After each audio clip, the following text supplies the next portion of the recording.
this is Gilgamesh. I went and saw 3 movies this weekend. First, I saw Demon Slayer, the Infinity Castle Castle the movie in Japanese with subtitles. The theater I saw it at, they had also it in English dubbed, which I'm not really fond of the English dubs. I think it should just be the Japanese subtitles. A lot of people can't handle the subtitles, but this is the first part of the Infinity Castle, which is the final story of Demon Slayer. You had started out the beginning, which was a 25 episode, dealt with. And then the second was a 2-parter. First they did the Mugen Train story, and they broke that into the first half called the Mugen Train arc, and then the second half of it was called the Entertainment District. Then the third season was going to where they build the swords, they hide it from Muzan, and then the fourth season dealt with the Hashira training arc, which was training them to get stronger so that they can finally, and that season was where they first introduced the Infinity Castle, which is controlled by a character called Biwa. Reason she's called that, she plays an instrument called a Biwa, and every time she hits it with this paddle, strums it, it changes the Infinity Castle. It's called the Infinity Castle. Well, this movie is 2.5 hours long. This is Akaza. This is Giru, and this is Tanjiro. The movie basically starts out where the animated series leaves off. And like I said, they're not going to do a 5th season. They're going to take this Infinity Castle and turn it into 3 movies. So this one comes out this year, and in 2 years, in 2027, the second, and then in 2029, this is what they've said, the third part of this will come out. This starts out, they're all the Hashira are inside the castle. Their leader has sacrificed himself to give them a chance against Muzan. Muzan has been injured. He's basically trying to heal himself inside the Infinity Castle. They can't figure out where he is. All the Demon Slayers, the Hashira, and the students, their students are inside the castle, and essentially they're facing off against, the demons. So essentially, this is I'm not going to show the English this is basically, they got the English here, and they've got the Japanese, actors who did the voices. Essentially, the story is, we're getting 3 battles. First, we are introduced to Shibu, who is the insect Hashira, and she comes upon Doma, who we find out killed her sister, and he's a very kind of psychopathic character. He likes to laugh a lot, and he has these 2 fans. He is essentially eating people, and we get his backstory, and his parents thought because he has these rainbow eyes that he is close to God, and turns out he's not giving much away about him. Their battle is fucking amazing. They start out with that, and then we get the next battle, which is Setsu goes after the guy who basically caused their master to kill himself, and we get the backstory, him, and essentially, and Zetsu wants revenge on the one who caused his master to kill himself, and I'm trying to find him in here. I'm trying to see if I see him. No, there's Kakabushi. I'm trying to look at. No. See, I'm looking for him, trying to find if they show him. No, that's Tanjiro. I'm trying to find. I can't find him. Let me look elsewhere for the cast. Here it is. Infinity Castle. Not the poster, you idiot.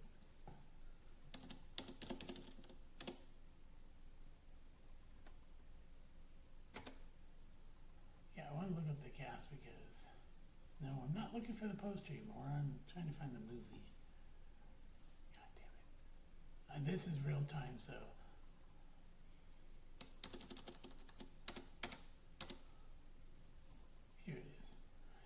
I'm going to look at the cast, because this gives you actually a better idea of, if I can find the goddamn Wikipedia, because it's usually there where you get the actual cast for the movie. Here it is. No, yeah, here it is. This is the voice act cast. Okay, here they are. And the one, I'm trying to find him. Yeah, this is Tanjiro. He's the star of this. And he and Gibu are going to go up against Akaza. And I'm trying to, and that's Gibu right here. You know, they'll show but I'm trying to find Zetsu, because he goes up against his former senior, who's turned into a goddamn demon. That's this guy. Kaigaku. Yeah, he's now number 6. You have to watch the animated series all the way through to understand what's going on. That's what I recommend. It's on Crunchyroll, it's on Netflix, and it's on Hulu. So you can't miss the, Crunchyroll will give you the actual first movie, which is the Mugen Train, which is a little different than the actual, the Mugen Train, first half of the second season. And so, yeah. So he goes up against him, he confronts him, and basically, Kaigaku, he never feels remorse. So basically, they face it, and it's actually a really good battle. And Zetsu can only do the lightning stuff, form 1. But as the battle goes on, I'm not really going to give anything away right now. The battle is really cool. They really do a great job with this. The animation's really good. They take the time so you can understand the backstory of these characters, and it flows really well. And then the final battle, there's other fights going on throughout, but the final battle is Akaza versus Tanjiro and Gibu. And when we find out, Akaza's backstory, he has probably the most tragic of all the characters in this, because of what happened in his past that made him become a demon. It's like you're heartbroken to find out what happened to him that made him, because he's a fighter. He doesn't use a weapon except for he's a hand-to-hand fighter. He uses fighting, which, like I said, when you find out who he really is, his backstory is quite tragic, and the fight's amazing, by the way. Take nothing away. Tanjiro learns a lot. He grows as a character, and also you find out that Nezuko basically has been given a treatment to try to turn her back human. And you see her, and she's kind of laying down, and the drug is making her body, because she's still a demon because of Muzan. Yeah, you have to go back, watch the first season. Muzan basically came after Tanjiro's family because of the earrings. That basically, I'll give you a short. Yordichi was like the first who learned he was the one who faced Muzan, almost killed him, and his blood recognized the earrings. So Muzan found out where the earrings are, went to his father died, by the way. Yeah, we find out that Tanjiro's father died. He goes to sell coal, he comes back, his family's been slaughtered, his sister's turned into a demon, but he believes he can save and turn her back human. So the whole first season, he's traveling with her, and basically the demon slayers think that she can't be trusted until she earns their trust. She fights with her brother against the demons because this old man basically put a thing in her brain, hypnotized her to see all humans as family, so she can't hurt humans, and fights against demons. She doesn't consume any blood or human, so she is able to gain her humanity by sleeping, her strength by sleeping, and eventually she conquers the sun, which Muzan wants her because that'll allow him to walk in the daylight, which he can't do. Demons can't walk in the sunlight because it can kill them. You can cut their head off or get them burned up in the sun. So her conquering the sun makes her valuable to Muzan. That's the whole thing. And so Tanjiro's basically wanting to kill Muzan for what he did to his family, for his friends and everything, and the fact that he, So, yeah, this battle is probably the best battle in the whole 2.5 hour movie. And like I said, when we do each character, even the demons, we get their backstory. Like I said, Doma's just a complete evil fucker. He was a child, his parents ran a cult, they think he had, So when he saw, as a child, saw people suffering, he figured he would just kill them to put them out of their misery. And he still thinks this way, even as a demon, is that he's putting people out of suffering and everything. And the voice actor does an amazing job of making him just absolute evil. And he uses these fans as weapons. Like I said, that battle's me, but the Akaza battle, of all the demons, he's my favorite, because you sense that there's something behind him that, why does he not use a weapon like Kakabushi? I'll get to him, who Kakabushi is, but And each of these characters are well defined. If you watch it all throughout, you get each of these characters' backstory, like why are they, who they are. Like, you get Zetsu. He's basically, they each have an ability, and they're these pillars. And Zetsu has lightning style, but he can only do the first form. They call them forms. Each of them have a pillar, a style of fighting with the sword. Tanjiro first learns water style, and then later starts learning fire style, which is what his father had, and Yoriichi, who was the first to use fire and everything. And we get to Guillermo, who's a blind monk, and he uses stone style, which is he has a mace. It's on chain, and this axe, and he throws this chain around it. And when you see it, it's actually amazing. And then you have Miyatsuru. I think she's actually uses love style, which is a lot, And she has a sword that basically is like a whip. And Bonnie, that's him. He has a snake. And his backstory has to do with, we won't learn that till the second part, is his family worshipped a snake demon. And he has a scar. That's why he covers his face. He has a scar, but he uses snake style. He has a snake, and every time his forms are based on the snake. And he usually teams up with, Sanami Shina Zugawa, who uses wind style, and it's green, by the way. And Giyu uses water style, and Tengen, he was basically, I'm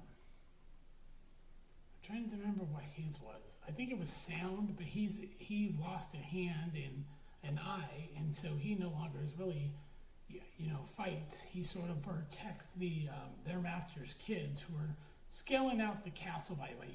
Their son, their master's son, basically has the ability, using the crows, to see inside the, kind of way demons do. He's able to see inside the castle, and he's trying to map. He and his sisters are trying to map the castle so they know. But the problem they don't understand is that the castle constantly can change according to how Biwa, and she's the one with the one eye. You see her in the thing, and she does a Biwa. That's where her name Biwa comes from. And Guillermo is sort of told by his master he's going to sacrifice him. This is at the beginning of the movie. He's going to bring moves in there so that they can try to cut his head off, but knowing that won't kill him, it will help him so that they can slow him down and stop him. And so, Genya is actually